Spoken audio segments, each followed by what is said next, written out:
हामी चाहिँ चम्पादेवी गइरहेछौँ जगत यो यो यो हामी चाहिँ चम्पादेवीको लागि उकालो चढ्न थालिसक्यौँ र यताबाट चाहिँ 4 किलोमिटर भनेको छ। हात्तीवन हजुरहरू कन्फ्युज चाहिँ नहुनु होला, त्यो ललितपुरको हात्तीवन होइन, यो चाहिँ किर्तिपुरको हात्तीवन हो। यस्तो छ भ्यू चाहिँ गाइस। हामी चाहिँ बाटोबाट माथि आएको थियौँ, यस्तो ग्राउन्ड भेट्यो, यता चाहिँ टेन्ट छ अनि सायद गाडीहरू जाने रुट चाहिँ यहीँसम्म होला, त्यहाँबाट चाहिँ हिँड्नुपर्छ होला। यता चाहिँ पिकनिक बनाउन पाइँदैन रहेछ। डाउन हिल ट्रायल पनि रहेछ बाइसाइकलको लागि। यो हात्तीवन रिजोर्ट चाहिँ यहाँ रहेछ।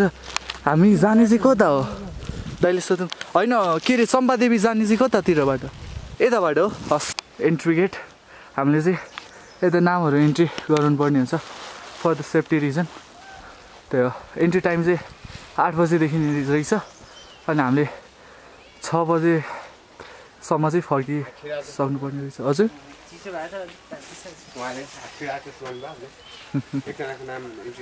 इन्ट्री गरौँ त जब यही हो रुट चाहिँ हो। फोहोरहरू चाहिँ यस्तो यस्तोमा फालिदिने गर्नु है, त्यही हो। इन्भाइरोमेन्टलाई चाहिँ बचाऊँ जति हुन्छ त्यति, सक्दो फोहोर नगरौँ। फोहोर भइहाल्यो नि आफ्नो फोहोर टिप्ने अनि यस्तो ठाउँमा राख्ने, त्यही हो। भ्यू चाहिँ हेर्न सक्नुहुन्छ यता।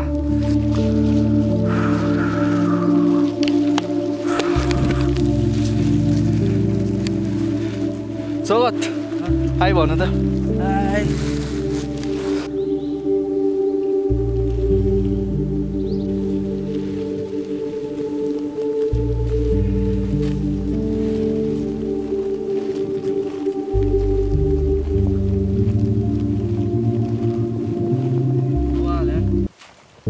एकदम ब्युटिफुल गाइस, मस्ट भिजिट भन्छु म चाहिँ।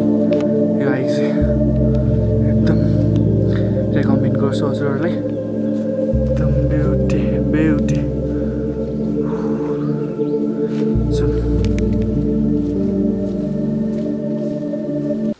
यत्रो हिँड्यो कि, यति धेरै हिँड्यो कि जाब यो भ्यू हेर्नलाई हो।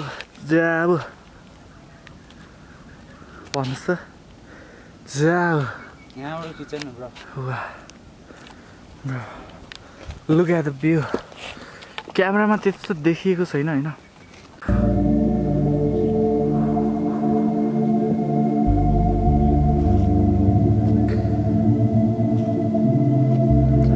नाइस हो त्यो चाहिँ होला रेजर चाहिँ, त्यो रातोवाला त्यो चाहिँ हात्तीवन त्यो रेजर गाइस। त्यहाँ चाहिँ हिमालय छ तर कुन माउन्टेन रेन्ज चाहिँ थाहा भएन हामीलाई। देखेछ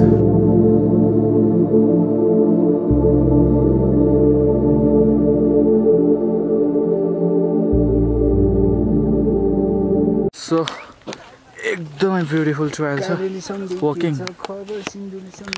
ओए नगाउन यार, फेरि कपिराइट आउँछ।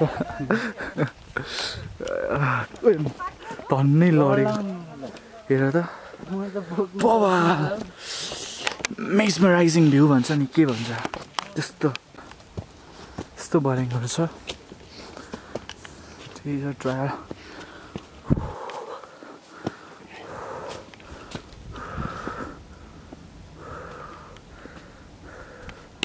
छिर्न चाहिँ छिरे त्यहाँ कुचुक गर्नु चाहिँ टोक्नु चाहिँ सकेको छैन। रगतै छैन के हो जगत शरीरमा, च्यापेरै मर्छ। जे भयो नि हुन्छ। के खाने? रोक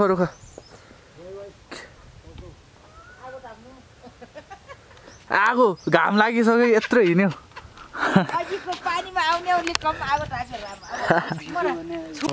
हाम्रो चाहिँ ब्रेक चल्दैछ गाइस। होइन एउटा खान्छु म। कतिको अबदेखि सुरु हो? 50को बनाउनु। 100को चाहिँ एक बोरा चाउरो जान्छ। हजुर पर्दैन, चाउतो त धेरै नहाल्दा नि हुन्छ। चाउतो नहालिकन बनाइदेऊ। सर्टपट्टि खाइरहेछ, मिठो रहेछ सर्टपट्टि। त्यहाँ चाहिँ कुकुर छ, रमाइलो छ इन्भाइरोमेन्ट चाहिँ। टन्नै आउँदो रहेछन् मान्छेहरू चाहिँ रमाइलो छ इन्भाइरोमेन्ट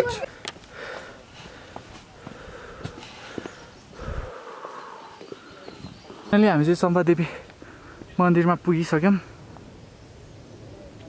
यस्तो छ बाटो चाहिँ उकालो उकालो छ तर काहीँ मात्र छ तर पिसफुल रहेछ ल चम्पादेवी यही त हो नि चम्पादेवी टेम्पल लेखिरहेको छ देखेनौ यही हो 2278 मिटर चम्पादेवी यहाँ चाहिँ पानी खाजा साजाको व्यवस्था छ अनि यो चाहिँ मन्दिर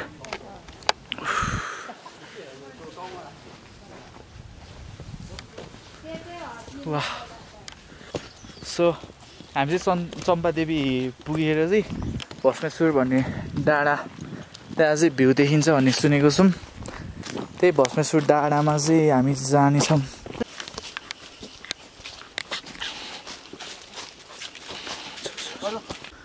गाइस यसलाई यतिकै भस्मेश्वर डाँडा त भनेको होइन रहेछ यहाँ चढ्नलाई मान्छे भस्मेश्वर जस्तै हुनुपर्छ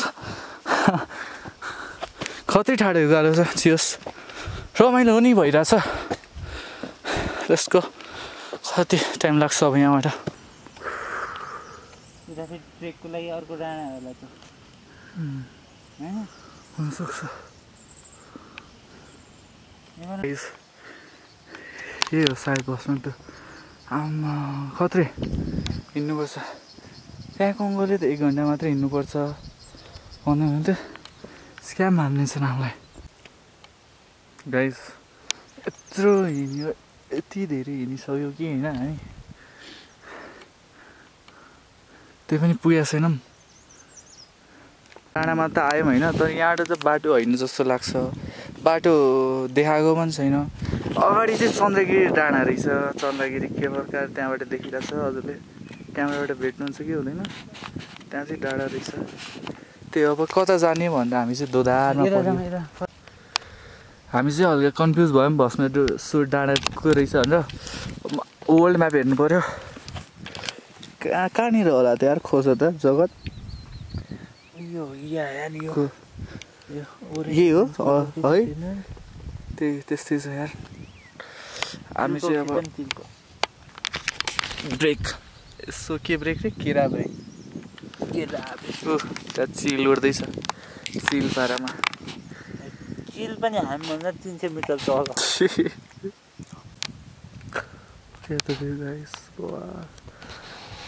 कमिलाको तारी जस्तै देखिन्छ काठमाडौँ त यहाँ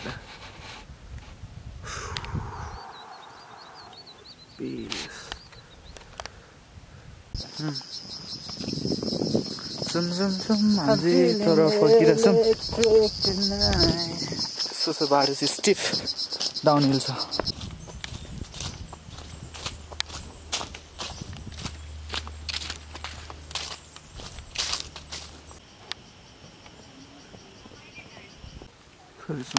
पुग्यो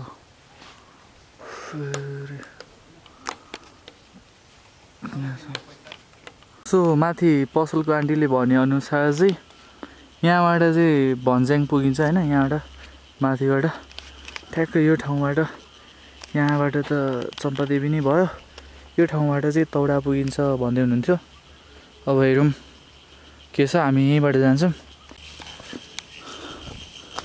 एकदम यो बाटो चाहिँ एकदम शीतल रहेछ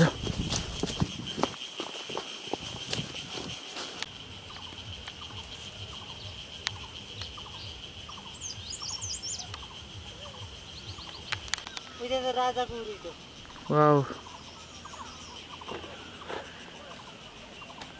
फेरि हामी थाल्न चाहिँ त्यहाँ